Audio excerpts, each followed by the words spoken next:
presento acá a mi amigo Ever Palomino para que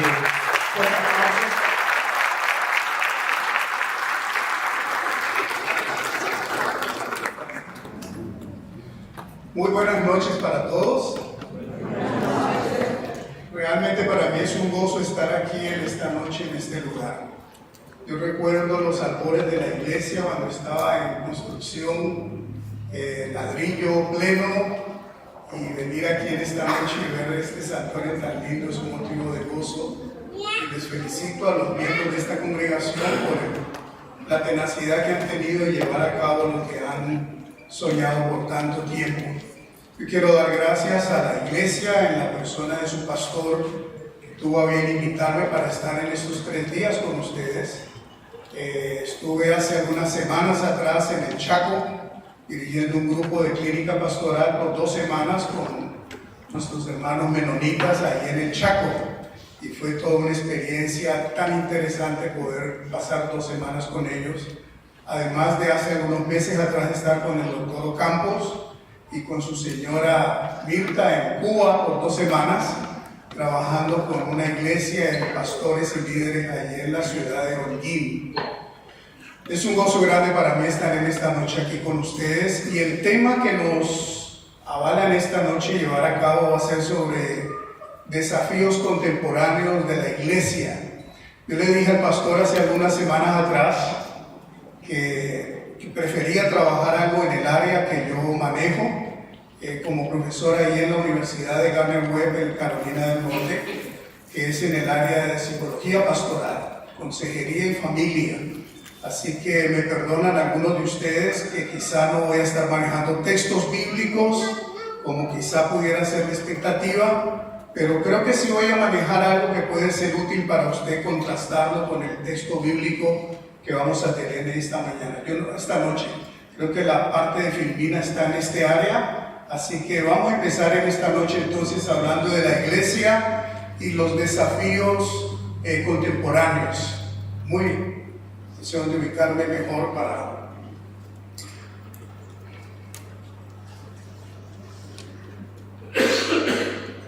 Muy bien.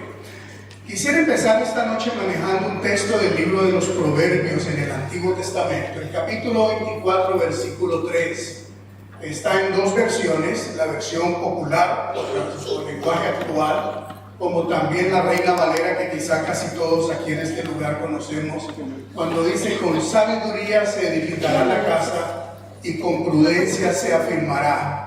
El lenguaje actual dice: construye tu casa con sabiduría y entendimiento, y se llenarán tus cuartos de conocimiento, que es el más bello tesoro. Quisiera desglosar este versículo en las partes que he subrayado: sabiduría, edificar, prudencia y afirmar. Así que voy a estar manejando en esta noche en esa manera. La primera palabra que encontramos en este texto es la palabra sabiduría. Y como lo dice el texto en el libro, en el hebreo bíblico, es la palabra shakam, que quiere decir tomar el conocimiento de Dios y aplicarlo. Esa es la expresión de sabiduría.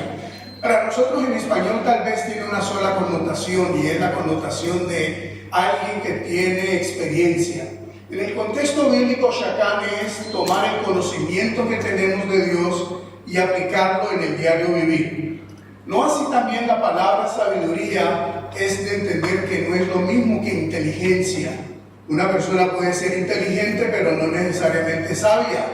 Y hay personas muy sabias que quizá con la escuela de Binet tal vez no son muy inteligentes, pero la sabiduría y la inteligencia son 2 aspectos diferentes. Dios quiere que nosotros construyamos con sabiduría a medida que usamos nuestra inteligencia, no solamente nuestra vida, no solamente nuestra casa, sino aún también la iglesia, hablando de relaciones interpersonales.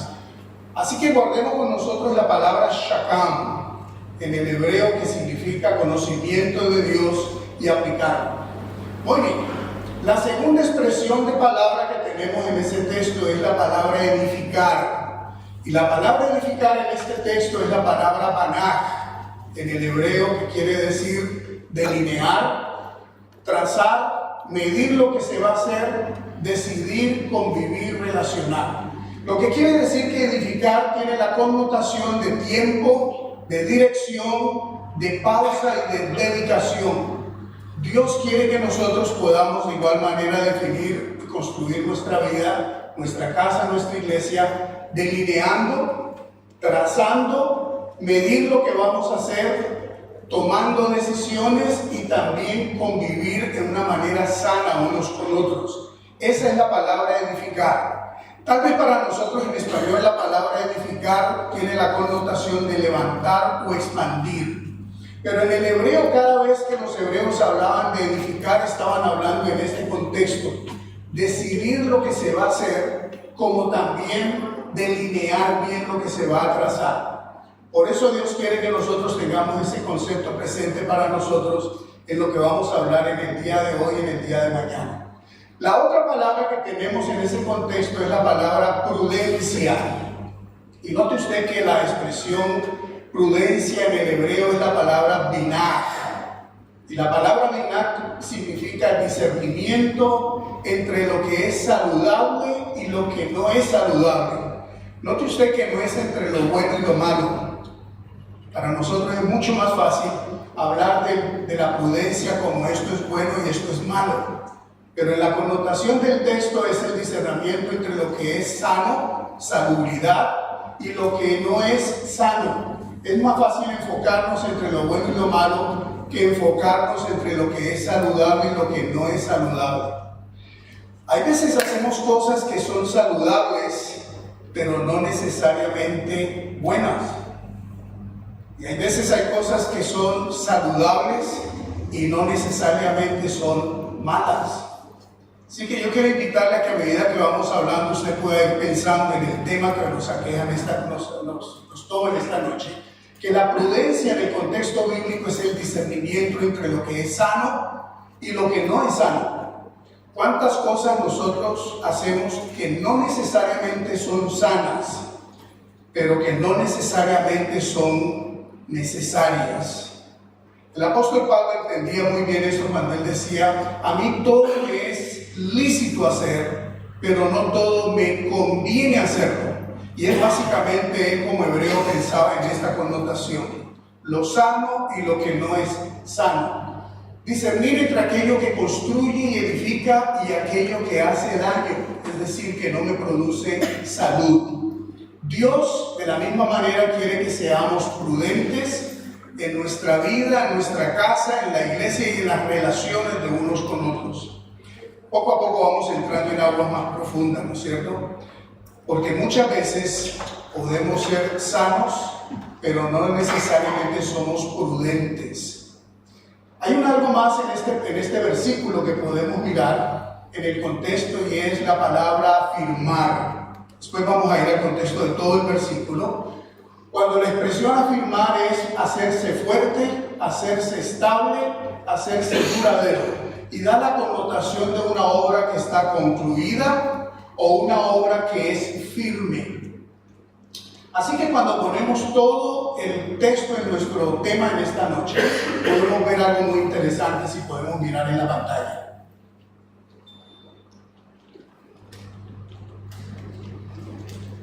Básicamente el versículo que acabamos de mirar quiere decir tomando todo el conocimiento de Dios, aplicarlo, delinearlo, medir lo que se va a hacer, discerniendo entre lo saludable y lo no saludable, y de esta manera se construirá la casa. Pareciera que cambia el contexto de la traducción, ¿no es cierto? Pero es literalmente lo que el texto nos quiere decir. Veamos algunos desafíos prevalentes de la iglesia a la luz de este pasaje. ¿Cuáles serían algunos de esos desafíos que nosotros vivimos como iglesia, no solamente en el Paraguay, en el mundo? Yo estoy viniendo de Estados Unidos, donde trabajo y donde vivo, y los desafíos que estamos teniendo allí también son muy similares a los que vivimos en esta parte del mundo. Quizá podríamos decir de que hay otros desafíos mayores allá, y puede ser cierto. Yo he colocado en la pantalla algunos de esos desafíos, pero usted podría añadir a esta lista muchos más. El conflicto intrapersonal e interpersonal, No hay duda que el 9/11 cambió al mundo, no solamente a los Estados Unidos, cambió al mundo en general. Y hasta el día de hoy nosotros estamos viviendo ese desafío como iglesia del Señor. Si a esto le podemos añadir todo lo que es el asunto de migración en el mundo, los diferentes paquetes sociales que se están moviendo alrededor del mundo, la iglesia también está siendo afectada por ello y es uno de los desafíos que tenemos. La disparidad de expectativas generacionales, hoy hablamos de generación X, generación Y, generación presente y futura. Cada una de estas generaciones está trayendo nuevos desafíos a la iglesia del Señor con disparidad de expectativas. Ha sido para mí muy interesante ver cómo en Estados Unidos la iglesia del Señor está tratando de paliar este desafío con tener servicios diferentes. ¿No es cierto? En una hora se reúnen los grupos que quieren tener música contemporánea. A cierta hora se reúne otro grupo que prefiere tener música más tradicional. Hay otros que prefieren tener un culto donde el pastor está con jean, con camiseta o en chores y en tenis para alcanzar otro tipo de población. Este es uno de los desafíos que la iglesia también está viviendo en el día de hoy. Pero a medida que nos ahondamos más, encontramos que también hay mucha confusión entre el ser y el hacer. Entre el ser y el hacer. Este es uno de los desafíos que la iglesia contemporáneamente está enfrentando. El desafío entre el ser, la confusión que hay entre el ser y el hacer, porque muchos han llegado al punto de definirse como iglesia más por lo que hacen que por lo que son. Y eso nos trae otro tipo de conflicto en la congregación. Otro de los temas es la identificación doctrinal. Hoy en día estamos hablando en los círculos eclesiales de una falta o una carencia o una confusión de lo que es la identificación doctrinal. Si usted le quiere llamar identificación espiritual, identificación denominacional, identificación religiosa, ese es otro de los desafíos prevalentes que la iglesia tiene en el día de hoy. Tenemos un cúmulo de pequeñas creencias en la comunidad de fe. No hay una identidad lineal donde se pueda decir esto es lo que nos define a nosotros como congregación, como denominación, sino que hay varias partes del punto. Yo fui misionero aquí en Paraguay por cerca de 20 años, 5 años que viví en Perú. Nos jubilamos de nuestra junta bautista hace cerca de 14, 15 años cuando fui a la docencia en Estados Unidos. Y nosotros como denominación hemos enfrentado uno de estos grandes desafíos, donde la convención fue dividida por algunos que eran más progresistas.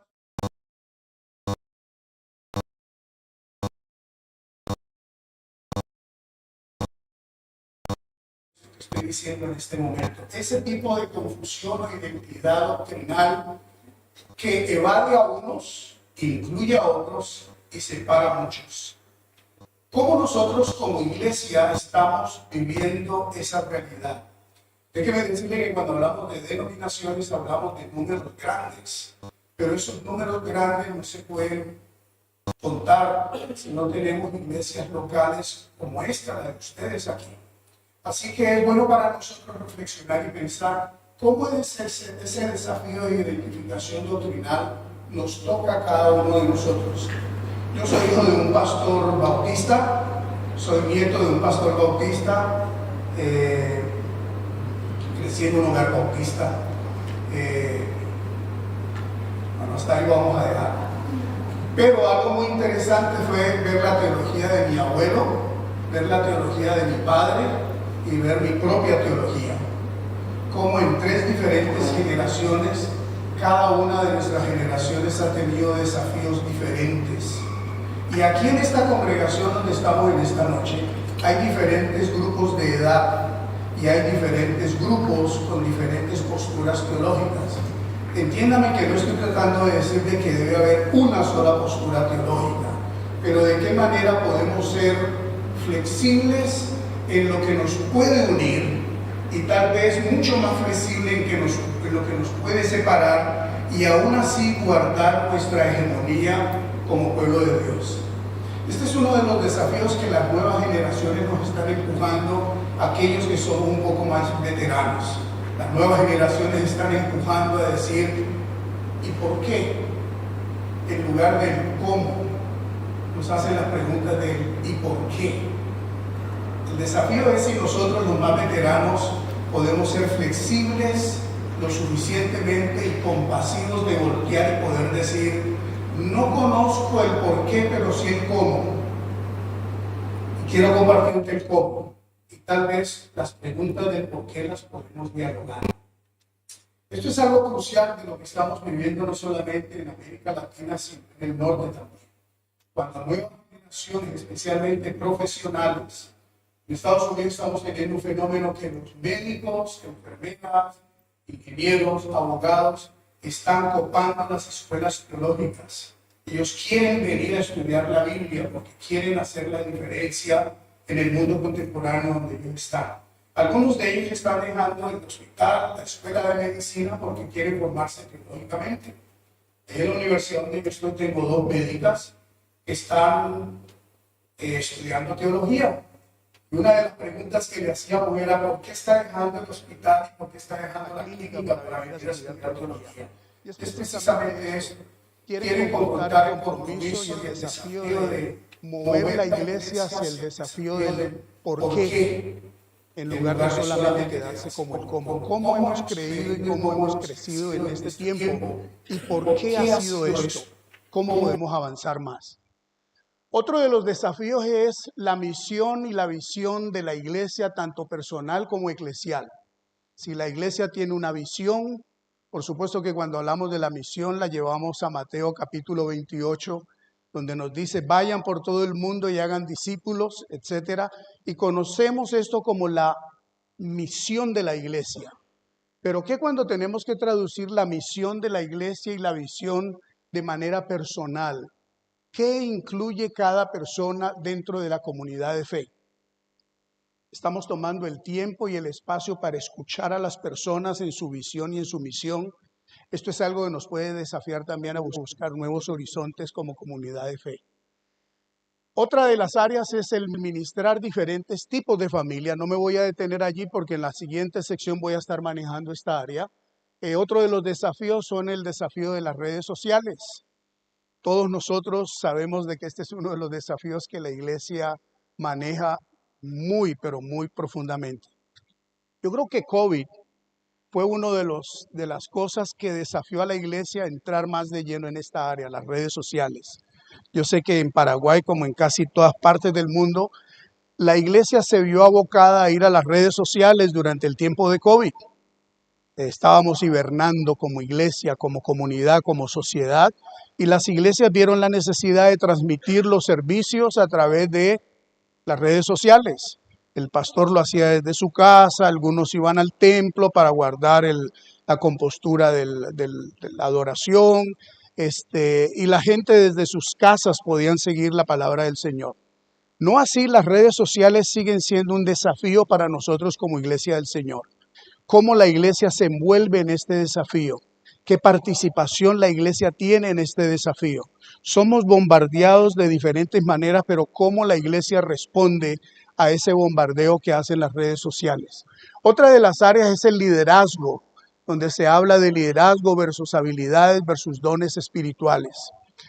En los años 60, un hombre llamado Montgomery, y él estuvo hablando mucho sobre los dones espirituales.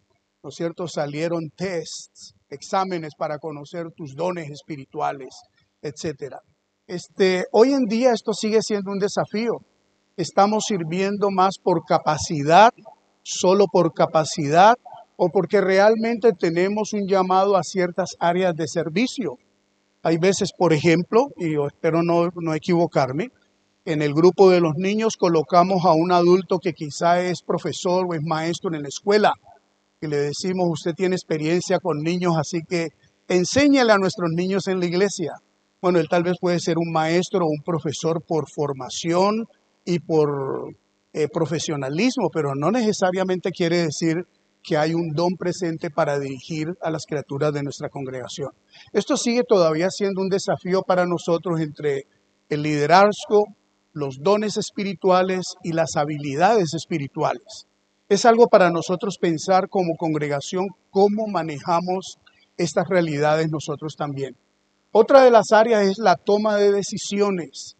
Usted puede notar que a lo largo de la historia muchas denominaciones, iglesias se dividen, se fracturan, no solamente por los problemas de relacionamiento interpersonal, sino también por las tomas de decisiones que pueden ser al extremo de la una o muy liberal hacia la otra, muy pertinente hacia la otra, y lo que se hace es tomar decisiones abruptas que muchas veces fracturan la iglesia del Señor.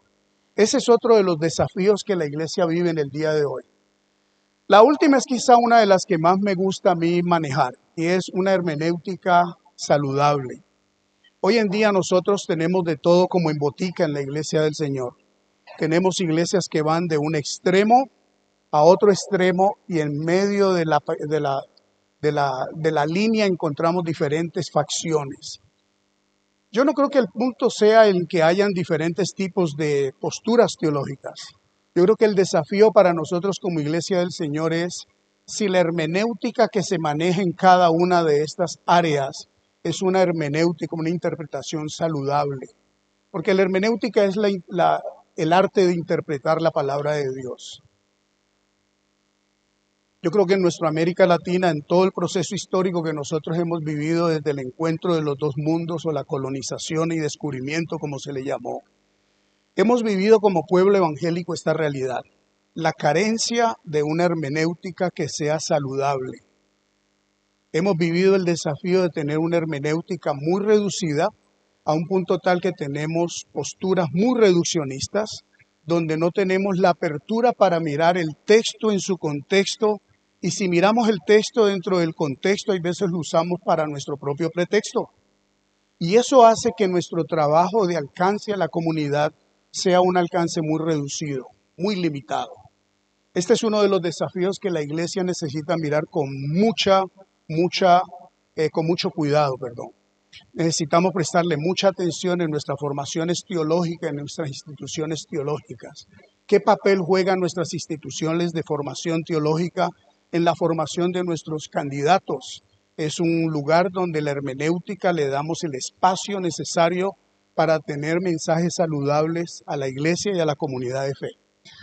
Con esta breve introducción sobre dinámicas, desafíos que tenemos como iglesia del Señor, sería bueno que miráramos qué respuestas se han estado dando en algunas de ellas, y tal vez usted puede observar y mirar otras más.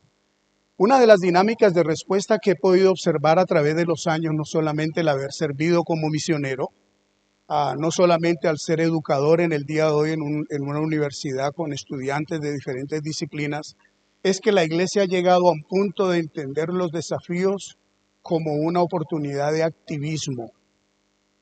Entre más hacemos, más reconocidos somos. O entre más hacemos, más lugar tenemos en la sociedad. Y lo que hemos hecho es transformar la iglesia en un centro de activismo, donde mi actividad trato que sea mejor que la actividad de la otra congregación, pensando que el jardín del vecino es más floreciente que el mío. Entonces yo tengo que hacer algo que haga parecer mi jardín mucho más apetecido que el del vecino. Y ese desafío lo hemos tratado de explicar solamente con una actividad que no nos lleva realmente a un fondo o a una realidad valiosa. Otra de las dinámicas de respuesta ha sido el sentido de vacío espiritual. Cada día estamos teniendo más dificultad para las nuevas generaciones entender y poder hacer un clic con lo que es la verdad de Dios. Hoy en día estamos produciendo en nuestros templos y en nuestras congregaciones un activismo religioso que no está invitando a las personas a reflexionar, sino más bien a quedarse con un sentido de una espiritualidad muy superficial, donde no hay el fondo, ¿sí? No hay el deseo de ir más al fondo de la verdad, sino quedarnos con algo que es bueno, con algo que es agradable, con algo que suena bien, pero algo que no me comprometa y algo que no me desafíe de una manera mucho más profunda. Un sentido de vacío espiritual. La pérdida de motivación, de significado, de propósito. La iglesia existe como templo, pero como familia está muy lejos de serlo. Pero sí existe como edificio, existe como templo, pero el sentido del compañerismo cristiano, es un sentido de una pérdida de motivación. Cada día encontramos más y más personas que pueden decir, yo fui allí, yo fui miembro de allí, yo me congregué allí, pero realmente nada o muy poco pasó conmigo. Y eso no necesariamente tiene que ver absolutamente nada con la vida del pastor, de los líderes, de la denominación, de la teología, etcétera, etcétera. Más bien tiene que ver con la carencia de profundidad, donde la persona ha llegado a una pérdida en el cual el propósito y el significado se han diluido, se diluyen poco a poco. Hace algunos años hubo un grupo en Estados Unidos que se dedicó a estudiar la vida de los MKs. MKs son hijos de misioneros. Trataron de estudiar 2 generaciones previas de los años 60 hacia ahora, para un lapso de unos 40, 50 años que se estudió la población de hijos de misioneros, y encontraron que en las últimas 2 generaciones de hijos de misioneros, estos hijos habían perdido el calor o habían perdido la motivación, el propósito de hacer lo que sus padres o predicaron, enseñaron o vivieron. En el estudio se trataba de buscar había sido la razón de ello. Y algo que se encontró en la investigación que se hizo fue que estos chicos crecieron dentro de tanta burbuja de lo que fue el activismo espiritual o religioso de sus padres, que cuando entraron a la edad adulta y confrontaron el mundo real, no encontraban el mismo sabor de lo que vivieron sus padres. Esto fue una bomba en el jardín de los teólogos en América, especialmente, que es uno de los campos enviadores, porque se preguntaba, bueno, si él creció en el campo como hijo de misionero, si él creció como hijo de pastor, lo más normal es que con ello pueda haber un mayor desafío religioso o espiritual. La pregunta no está en si creció en un hogar cristiano o no, si era un hogar de misioneros o de pastores. El punto era de qué manera fue nutrido espiritualmente al punto tal de que esa experiencia fuera una experiencia intrínseca, propia, mía, que yo haya tenido por mí mismo. Yo creo que la iglesia necesita pensar acerca de ello, de qué manera nosotros nutrimos a nuestros niños, a nuestros adolescentes, de tal manera que ellos puedan, a medida que crecen, lleguen el momento en que cuando los soltamos, tengan una solidez espiritual para ellos experimentar a Dios de una manera personal y propia. Otra de las dinámicas de respuesta ha sido la experiencia espiritual mágica. Yo le he puesto entre paréntesis evasión, porque muchas veces esa experiencia mágica es algo que en nuestro contexto funciona muy bien, ¿no es cierto? Con expresiones que hemos tomado de diferentes medios, sin mencionar alguno de ellos, que usted los puede identificar, donde es casi como la teología McDonald's, ¿no es cierto? Donde yo voy a una línea y entonces pido, digo quiero una hamburguesa con papas fritas y no, espero que a nadie le vaya a dar hambre por mencionar esto, pero pido una hamburguesa con papas y con una Coca-Cola y voy a la otra sección, ahí me pago y entonces en la otra parte, en la otra ventanilla me dan el producto. Cuando nosotros llegamos a una instancia de esta, podemos entender de que hay una evasión, una experiencia espiritual mágica. En otras palabras, me adueño de ciertos pasajes de la Escritura, y volvemos otra vez al tema de la hermenéutica, donde yo tomo ciertos pasajes como míos, como propios, como entregados, como heredados, y entonces yo hago de la Biblia un texto de pasajes mágicos que yo los uso para resolver ciertas situaciones. Las tomo y las traduzco en expresiones bíblicas o en expresiones de oración, donde, Señor, yo pido a ti por esto y tú contestas, Señor, porque tú prometes en tu palabra que 1, 2, 3, y entonces esa experiencia mágica, ¿no es cierto?, la hacemos una experiencia espiritual. Es una manera de evadir mi responsabilidad de entrar en una hermenéutica saludable y profunda.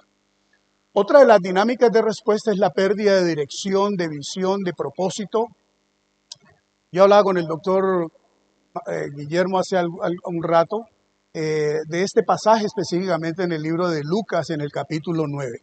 Tal vez usted conoce el contexto de este pasaje, Porque el Señor ha llegado con sus discípulos a Samaria, tierra gentil, no tierra judía, tierra gentil. El Señor los envía a ellos de dos en dos y les dice, vayan y visiten, evangelizan, compartan el evangelio, etcétera. Y cuando ellos regresan, el Señor hace el debriefing con ellos. Bueno, cuéntenme cómo les fue. Y entonces empezaron a decir, bueno, estos samaritanos, sinceramente, Señor, y dos de ellos conocidos como los hijos del fuego. ¿Recuerda usted? Le dicen a Jesús, Señor, no nos quisieron recibir, así que por favor pide que caiga fuego del cielo y los consuma. Yo hablé con un estudiante mío que es geólogo y cuando él hizo una presentación sobre esto en el cuidado pastoral, él decía geológicamente lo que los discípulos le estaban pidiendo a Jesús era que el fuego lograra tocar las 3 capas de tierra. Y cuando el fuego consume 3 capas de tierra hacia abajo, allí es casi imposible construir a no ser que se rellene esa parte de tierra. Me pareció tan interesante esto desde el punto de vista geológico y realmente lo que los discípulos le estaban diciendo al Señor es que nunca más ellos puedan construir y hacer una aldea en su lugar. En otras palabras, que desaparezcan sobre la faz de la tierra. Qué bueno que Lucas, como buen médico, no se quedó solamente con esta parte de la narrativa, sino que Lucas dice, y Jesús respondiendo les dijo, ¿ustedes creen que son mejor que ellos? Antes, si ustedes no se arrepienten, ustedes igualmente van a perecer.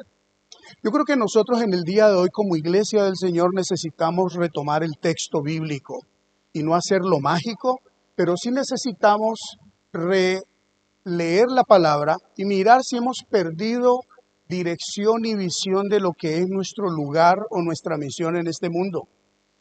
Hay veces podemos llegar a pensar que como evangélicos o como cristianos, como usted quiera llamarle, somos mejores que alguien que no practica nuestra misma fe, nuestro propio sistema de creencias o nuestra misma forma de vivir. Pensamos que podemos ser mejor que ellos. Podemos pensar aún que somos mejores de aquellos que no hacen lo que nosotros hacemos. El asunto es que cada uno de nosotros pecamos, pero de diferente forma. Pero es mucho más fácil poder pensar que somos más de aquellos que no practican nuestra propia fe. Yo creo que esto nos debe invitar a nosotros a reflexionar en qué manera estamos nosotros respondiendo a los desafíos que tenemos en el día de hoy. Yo tengo un alumno que hace 3 años atrás perdió a su hijo. Él es pastor de una congregación. Su hijo tenía problemas con drogas. Él es pastor de una iglesia.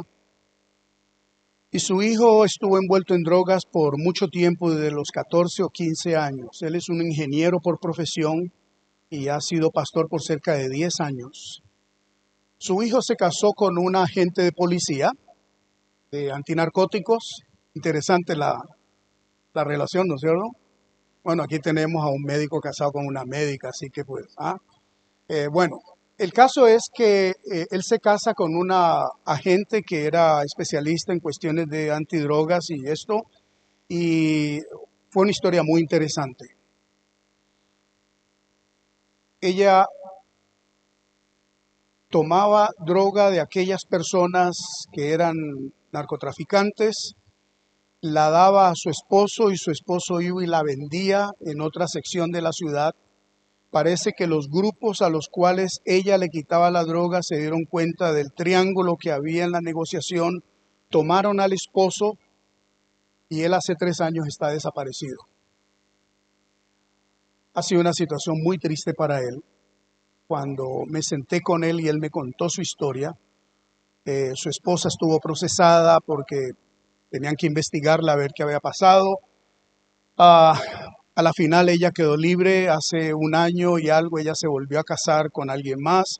Él no se sabe si está vivo, si está muerto, si está torturado, no se sabe absolutamente nada. Yo le pregunté a mi alumno, fulano, ¿cómo ha sido para ti estos 3 años vivir sin tu hijo y sin saber su presente y su futuro? Y él me decía, realmente no sé cómo responder su pregunta.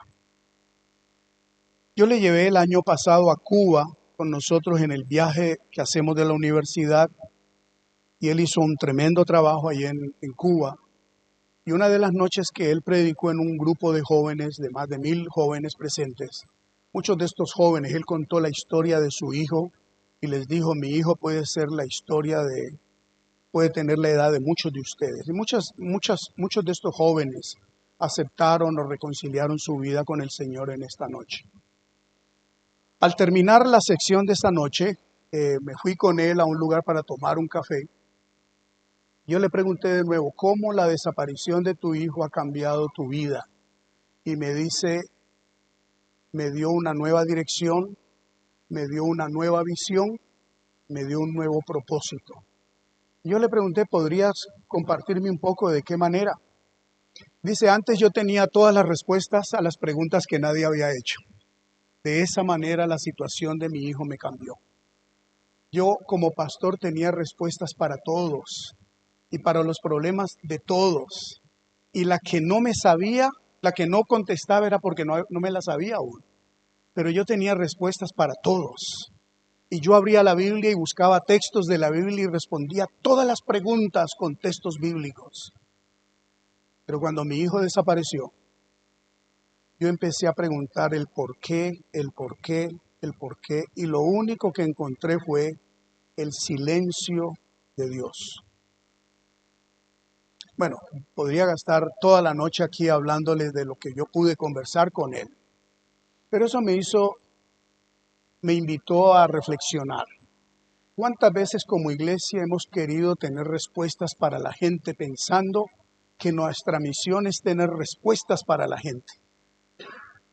Cuando nuestra misión no es necesariamente tener respuestas para las personas, es más bien caminar con ellas y dejar que Dios pueda ayudarles a ellos a entender el propósito en medio de su búsqueda. Sin duda alguna que alguno de ustedes dirá entonces cuál es el sentido de venir a la iglesia a predicar o enseñar la Biblia. No dejemos de hacerlo, porque a través de cada uno de estos instrumentos Dios está usándole a usted y a mí para Él revelarse a las personas en el momento histórico que ellos están viviendo. Yo creo que la iglesia es el mejor lugar de refugio que las personas pueden encontrar. El mejor refugio en Fernando del Amor esta noche es este lugar.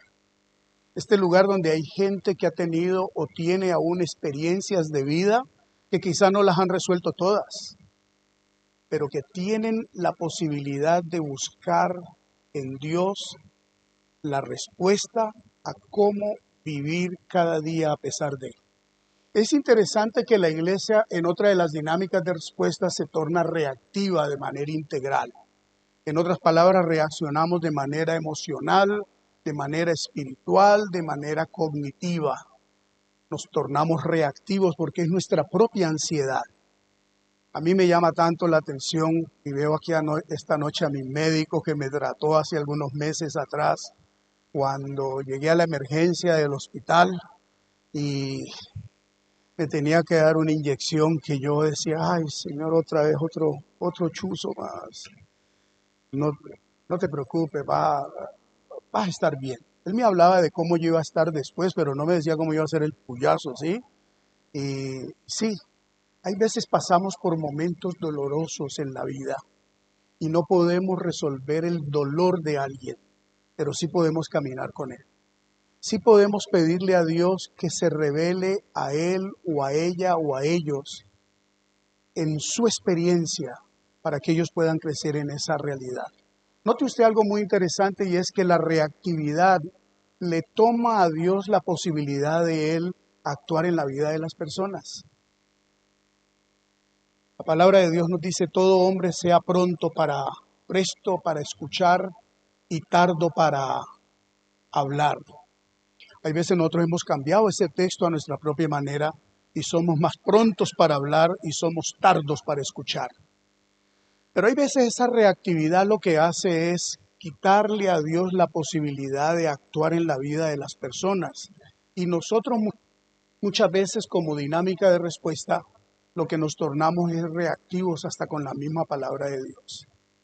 Nos tornamos reactivos pensando que cuando yo tengo el manejo de 2, 3, 4 o 5 textos, le resuelvo la soledad a una persona, le resuelvo el cáncer a la otra, le resuelvo el dolor al que ha perdido un ser querido, pero no nos hemos tomado el tiempo para escucharles cómo Dios se está moviendo en la vida de ellos en medio de su realidad. Sencillamente somos reactivos y lo queremos hacer en buen espíritu. Pero recuerde, buenas intenciones no son suficientes. Otra de las maneras en que nosotros hemos tratado de responder es con una hermenéutica muy reduccionista, donde podemos manejar uno o dos textos y pensamos que el texto puede solucionar la vida de las personas. Yo recuerdo hace algunos años en Perú,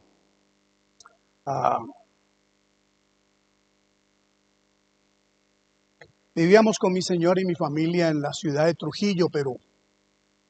Nosotros los días sábados íbamos a un lugar público donde habían piscinas y los chicos podían bañar allí en la alberca durante horas y de pronto uno de los niños que estaba en la piscina, él había comido un perro caliente y se tiró a la piscina y el chico empezó a asfixiarse y el chico prácticamente se ahogó. Cuando estaban gritando que alguien se estaba ahogando, el niño estaba flotando boca abajo. Lo sacamos, lo metimos en un auto, lo llevamos a una de las clínicas cercanas y el chico lamentablemente murió. Cuando el médico salió me preguntó si yo era el padre del chico y le dije no, yo estaba allí con mis niños y le vi, así que me metí, lo saqué y lo metimos en el auto y lo trajimos. Al rato llegaron los padres y el padre de este chico era un matador de toros, un torero. Así que a través de la situación de su niño conocimos a él, a su señora y empezamos a visitarles, empezamos a hacer un trabajo de pastoreo, de acompañarles en esta crisis por la muerte de su chico de 6, 7 añitos de edad. Fue una experiencia muy dolorosa, muy dolorosa. Al conocerles con el tiempo me di cuenta que él había crecido en un hogar adventista. ¿Sí? Su madre era adventista. Y él creció en la fe adventista, en la iglesia adventista, y cuando él se dio cuenta que yo era misionero de la iglesia bautista, empezó a hacerme preguntas sobre lo que nosotros creíamos. Bueno, yo trataba de evadir la conversación porque quería que él supiera que yo estaba allí para acompañarle en su dolor por la muerte de su niño. Nos hicimos tanto amigos que con el tiempo comenzamos un estudio bíblico en la casa de este torero. Por supuesto, la mayoría de los que venían allí eran toreros, eran novilleros, eran muy interesantes, porque lo único que ellos hablaban eran de estocadas, de muerte, de cola, de rabo, de orejas y de la feria taurina, y yo prácticamente no sabía absolutamente nada de esto. Pero ahí comenzamos un estudio bíblico en esta congregación, en esta casa. Posteriormente se hizo una congregación. Algo que yo pude aprender en ese grupo fue el guiar a este hombre a que él me guiara a mí en lo que era su creencia como buen adventista. Él, por ejemplo, no tomaba café. Imagínense usted decirle a un colombiano que no tome café. Así que ya ahí teníamos la primera disonancia cognitiva entre él y yo. ¿No es cierto? En su casa él servía agua panela, chocolate, aromáticas, pero no servía café. Empezamos a hablar de los aspectos de salud y él tenía una formación tremenda en el área de salud, con las plantas, con las comidas, etcétera, etcétera. Pero donde quería ir con este punto fue el cómo yo pude aprender como misionero al tener tanto tacto de concentrarnos en la misión y no concentrarnos en nuestras diferencias teológicas, porque ni él me iba a convencer a mí de lo que él creía, ni yo lo iba a convencer a él. El único que podía llevarle a un convencimiento de lo que Dios quería que él creyera era el Espíritu Santo, no era yo. Una experiencia muy interesante porque cuando allí se construyó una iglesia. Un día él viene y le dice al pastor Julio Montalvo, que era profesor en el seminario, que estaba al frente de la obra: pastor, yo quisiera bautizarme. Bueno, vamos a bautizarte.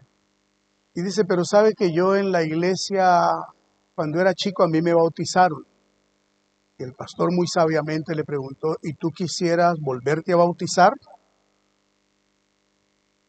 Y no sé. Y bueno, eh, si tú crees que este bautismo para ti en tu momento fue válido, yo en el nombre del Señor, yo creo que tú eres ya un hijo de Dios.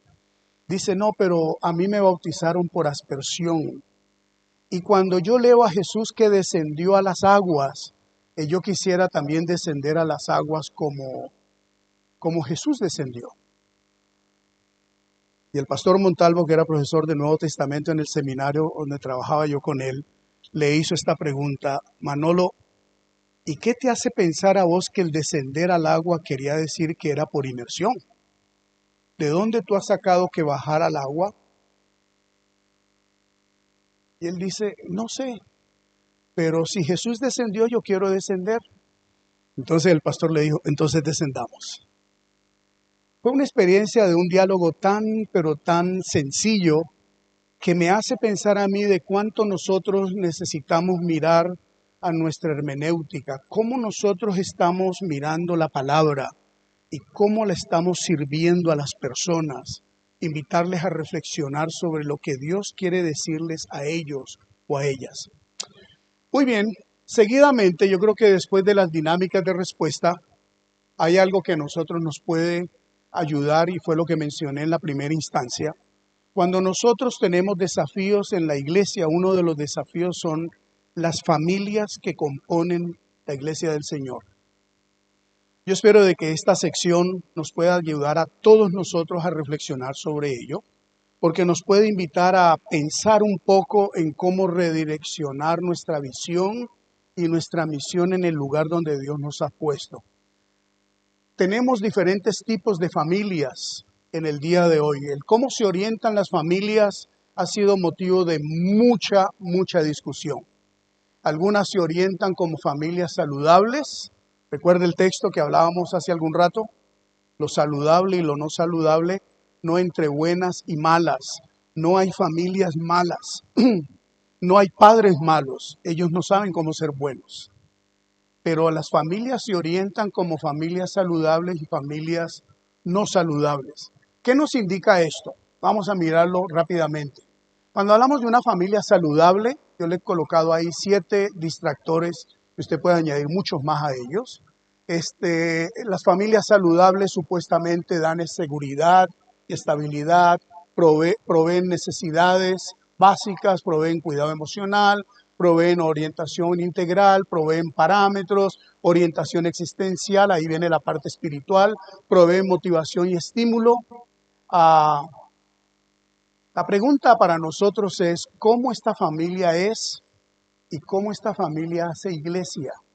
Si todas las iglesias fueran solamente conformadas por familias saludables, ¿cómo sería una iglesia con este tipo de familia? Sería algo utópico, ¿no es cierto? Porque en la congregación tenemos todo tipo de familia. No hay selección, no podemos decir iglesia, primera iglesia de Hernando de la Mora, bienvenida a las familias saludables a este santuario. No existe tal, ¿no es cierto? Pero básicamente eso es lo que una familia saludable escrutinariamente provee, ¿no es cierto? Proveen, usted puede ver las marcas que yo doy, algunas de las palabras, proveen estabilidad, proveen una sincronización donde los miembros de esa familia decimos que son saludables, no ausentes de problemas, pero son familias que pueden sobrellevarse unos con los otros. No así, miremos el otro tipo de familia que mencionábamos hace algún momento, no solamente la familia saludable, sino también tenemos la familia que es no saludable.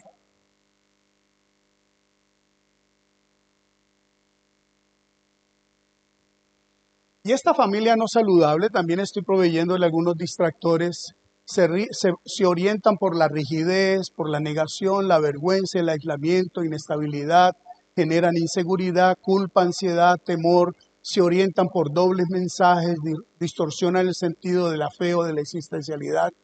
Y otra vez la pregunta para nosotros es, ¿cómo esta familia es y hace iglesia?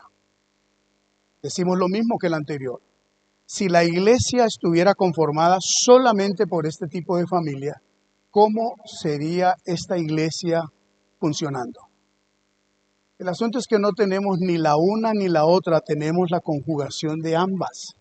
Y fíjese usted que no estamos hablando de salud mental, ¿ok?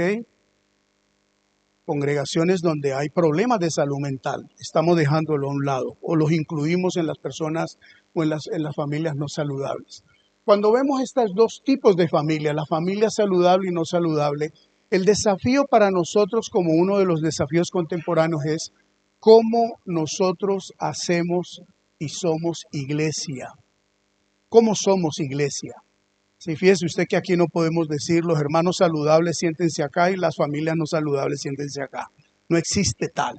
Jesús nunca hizo algo como esto, sino que el Señor dijo, vayan y prediquen el evangelio y no dio parámetros de medición. Pero la realidad nuestra como iglesia en el mundo en que vivimos es que trabajamos con los dos tipos o más de familias. La pregunta es, ¿cómo es y cómo se hace iglesia con este tipo de familias? Yo sé que quizá en su mente lo primero que pasa por su mente es cómo el pastor maneja ese tipo de familias. Pero fíjese usted que mi pregunta no va orientada en esa dirección. Mi pregunta va orientada es cómo es la familia y cómo hace familia y cómo estas dos familias hacen iglesia. Esto nos lleva a nosotros a pensar en algo muy interesante y es el cómo las familias se expresan en la comunidad de fe. Usted puede notar que se expresan por patrones. Yo creo que las damas aquí nos pueden dar una lección sobre ello porque un patrón es un modelo. ¿Sí? Cuando se va a hacer un traje, seguir un patrón. Bueno, eso es la manera como las familias se dan a conocer. Es un modelo, un ritual, una costumbre. Las familias se expresan de esa manera. Las familias que componen la iglesia tienen sus propios modelos. Las familias que componen la iglesia tienen sus propios rituales. Nosotros en la comunidad de fe no nos gusta mucho esa palabra ritual, ¿no es cierto? Que siempre lo relacionamos con algo que no, pero las familias tenemos rituales. Sí, todas las familias tienen rituales. ¿A qué horas me levanto? ¿Qué hago primero? Si primero voy, tomo café, si primero voy, me baño, si primero me cepillo, etcétera. Son rituales. ¿Sí? Y las familias también se expresan a través de costumbres. Fíjese usted tener 50 familias en este santuario que vienen de diferentes estilos y patrones para hacer iglesia. Usted no puede ver que allí está la obra del Espíritu Santo en moverse en ello, sin duda alguna que sí. Como mencioné hace algún rato, yo soy nieto de pastor y soy hijo de pastor. Y las iglesias donde papá pastoreó, mi padre nunca hablaba de los miembros de la iglesia. Mi padre era una tumba prácticamente, tenía un sentido de responsabilidad por los miembros, por sus ovejas, que ya aún ya siendo hombre yo pude entender esa realidad. Pero yo participaba siendo joven, adolescente, de muchas de las reuniones donde, como era miembro, mi padre salía de las reuniones, pero yo como era el hijo, pues yo me quedaba en las reuniones. Y hay veces habían hermanos tan recalcitrantes que yo decía, Señor, que caiga fuego del cielo y los consuma también. No era algo muy fácil, como hijo de pastor, escuchar las realidades de las que vive la familia pastoral. Pero déjeme decirle algo interesante. Las familias que nosotros llamamos disfuncionales o no saludables, ellos no saben cómo ser más saludables. Y muchas veces la iglesia del Señor es el santuario, es el recinto, es el lugar donde ellos vienen para quizá aprender a cómo ser saludables. La pregunta es cómo nosotros los recepcionamos como líderes, como staff, como líderes de la congregación, cómo nosotros recepcionamos a estas familias, a cómo ellos vienen. Yo voy a darle por lo menos 3 cosas que las familias no saludables traen consigo en su mochila a la comunidad de fe como uno de los desafíos que tenemos como iglesia del Señor. En primer lugar, si la familia de esa persona no llenó las necesidades básicas, entendemos que es una necesidad básica, ¿no es cierto? Tener un lugar donde dormir, tener algo que comer, de ser una persona digna dentro de un sistema llamado familia u hogar, ¿sí? Si esta persona ha crecido en un hogar donde la familia no llenó esas necesidades básicas, mire algo de lo que esta persona trae en su mochila consigo a la comunidad de fe. Se siente traicionado porque la vida no ha sido injusta, porque la vida ha sido injusta, inseguro y con una baja autoestima, estancado y temeroso, no confía en figuras de autoridad.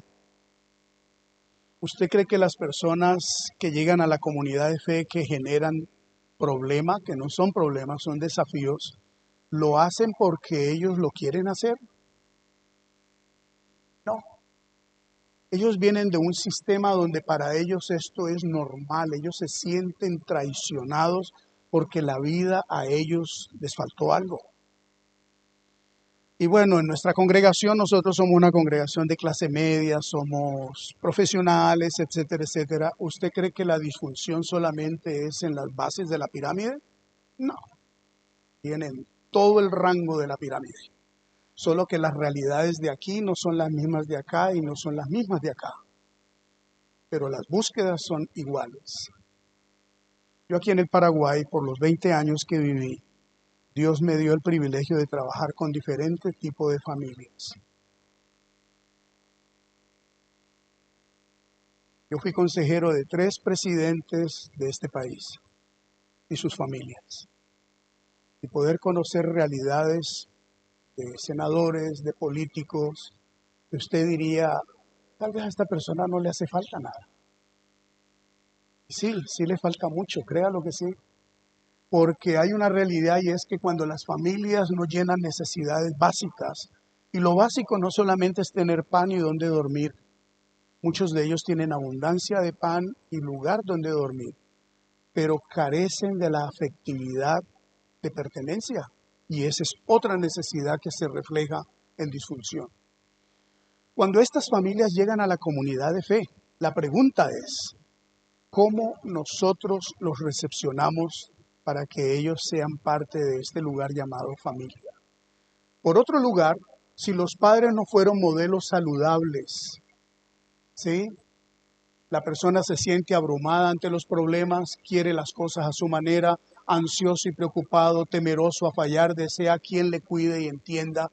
Usted se puede imaginar del primer grupo y del segundo grupo saber que tenemos personas así en la comunidad de fe. Es que esta es la iglesia. Estos somos nosotros. Cuando venimos de la comunidad, de nuestra comunidad llamada familia, y no tenemos figuras parentales que fueron modelos saludables, ¿qué usted puede esperar de esas personas aquí en este lugar? ¿Cómo usted va a esperar que esa persona sea como líder, como maestro, como miembro de la comunidad de fe? ¿Se da cuenta el desafío que tenemos al trabajar con gente? Es un desafío grande, mis hermanos. La gente no nos llega en burbujas. La gente no nos llega como el elevador, que hundimos el botón en el primero y se abre en el quinto y ¡tarán! No, ojalá las familias fueran así. Las familias nos llegan o Dios nos las trae con estas mochilas. Y la pregunta es, ¿qué desafío ellas nos traen a nosotros como comunidad de fe para ser iglesia? Por otro lugar, si la familia no fue un modelo de relación saludable, no tuvo un patrón de relaciones sanas, siente insatisfacción e inconsistencia vocacional, autodefinición por lo que sabe o por lo que tiene, repele gente antes que atraer, dificultad en relacionamiento con otros, busca por aprobación constante de los demás. Y este es otro paquete de familia que nos llega con información en su mochila. Ahora cuando tenemos estos 3 grupos, la pregunta es, ¿cómo es nuestra congregación? Hay algo interesante que yo quiero añadir en la próxima filmina, en el material que tenemos, que ya estamos para terminar, y es para nosotros reflexionar. Para reflexionar. Si la familia no llenó necesidades básicas, si los padres no fueron modelos saludables, si la familia no fue un modelo de relación saludable, la iglesia está compuesta de estas familias saludables y no saludables. La iglesia y el liderazgo tienen que ser equipados para administrar todo tipo de familias. Todo tipo de familias. No nos podemos dar el lujo de decir, los de abajo son más difíciles de pastorear. Hace algunos años atrás, una iglesia en Bogotá, Colombia, una mega iglesia, me invitó para venir a trabajar con la iglesia, con el liderazgo, porque el pastor de la iglesia, una iglesia de 5,000 miembros, el pastor había pasado un ultimátum a la congregación diciendo que él solamente quería ser el pastor ejecutivo de la iglesia. Bueno, la junta directiva le preguntó a él qué él quería decir con pastor ejecutivo y dice, lo único que yo quiero hacer es cada domingo predicar la palabra, nada más.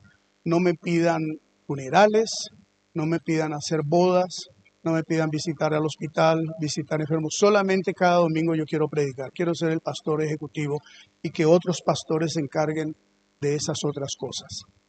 Por supuesto que como era una mega iglesia de 5,000 miembros, dijeron, bueno, pastor, necesitamos dialogar. ¿Qué además del púlpito usted quisiera hacer? Dice, yo quisiera trabajar con la gente de clase alta en la congregación. Habían en la congregación algunos senadores, empresarios, y la iglesia dijo, nos parece fantástico que el pastor quiera dedicar su tiempo exclusivamente a trabajar con este paquete de población que podría atraer a muchos más a la congregación. El asunto es que esto no empezó a funcionar, no funcionaba. La junta directiva de la iglesia decidió a través de alguien más invitarme para hacer una consultoría para la iglesia y por supuesto la primera misión era reunirme con el pastor. Así que me reuní con el pastor, luego reunirme con sus staff, y luego reunirme con sus líderes y luego con la junta directiva y luego con paquetes de la congregación. Pero al entrevistar al pastor hubo algo que me llamó mucho la atención. Una de las preguntas que le hice fue, ¿qué es lo que te anima a ti a trabajar con la élite de la ciudad? Bueno, trabajar con ellos es un trabajo de relaciones. Así que ellos van a Cancún, van a Orlando, así que yo puedo ir con ellos en esos viajes y hacer la labor pastoral.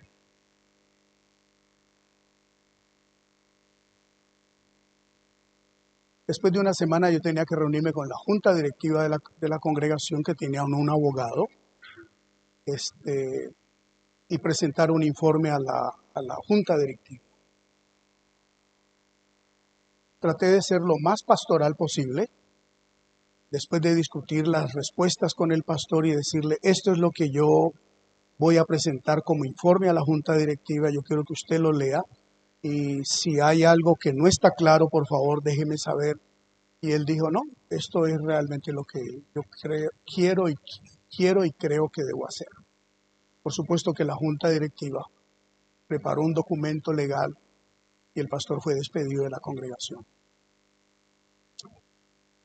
Fue una experiencia muy triste porque muchas personas que eran fieles al pastor decidieron dejar la iglesia.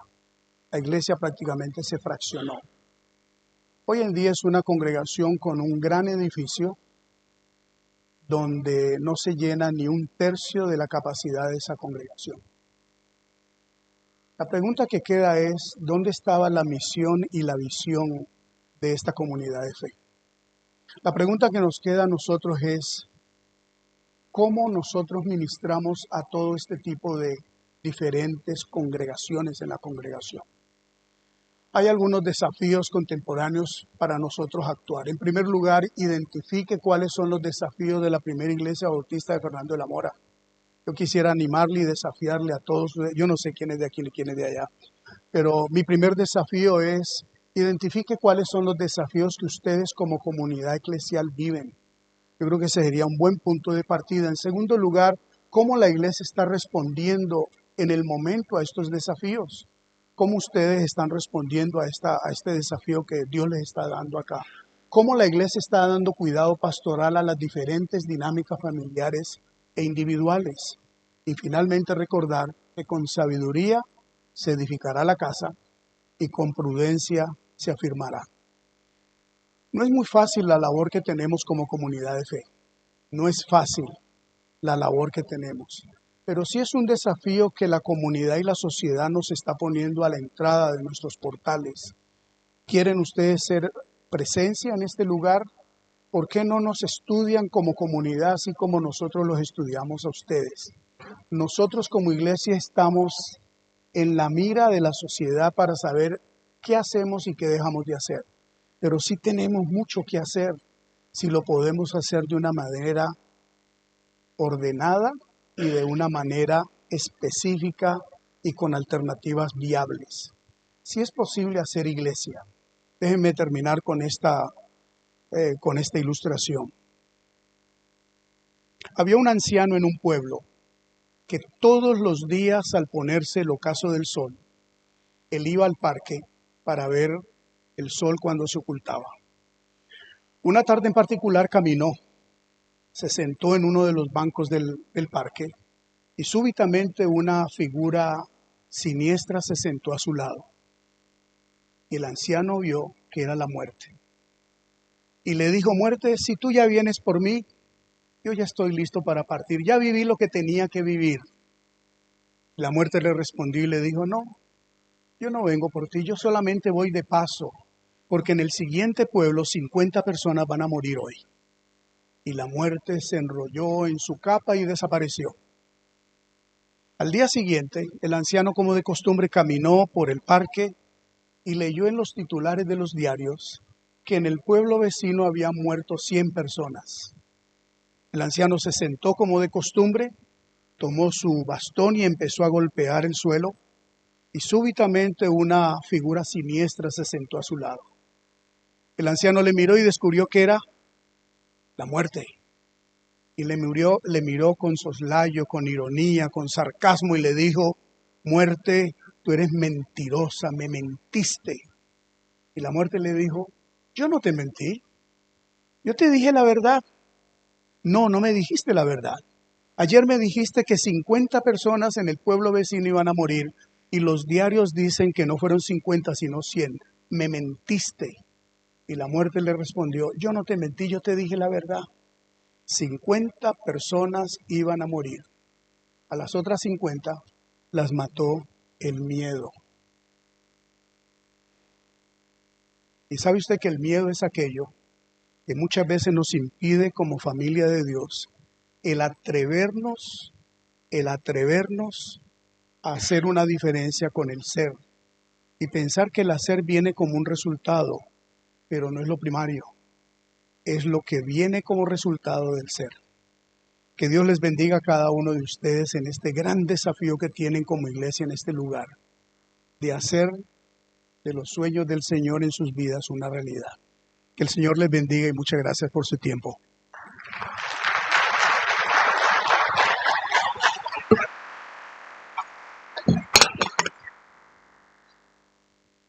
Muchas gracias, hermano doctor Ever Palomino.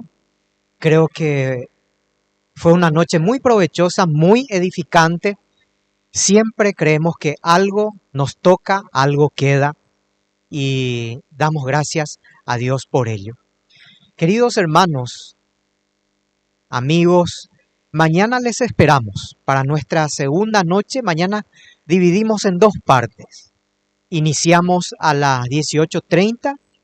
Vamos a tener un coffee break a las 19:30 y luego seguimos en la segunda parte. Así es que estamos invitados mañana en la segunda noche, y al terminar este programa de hoy, les invitamos a un tiempo de compañerismo.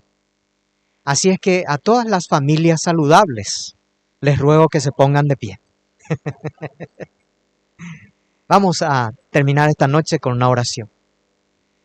Padre, gracias por tu amor y tu misericordia. Gracias porque tú puedes usar las circunstancias, los momentos. Tú puedes usar también a nuestro hermano Ever para que puedas traernos y darnos claridad en la visión, en lo que necesitamos hacer en este tiempo.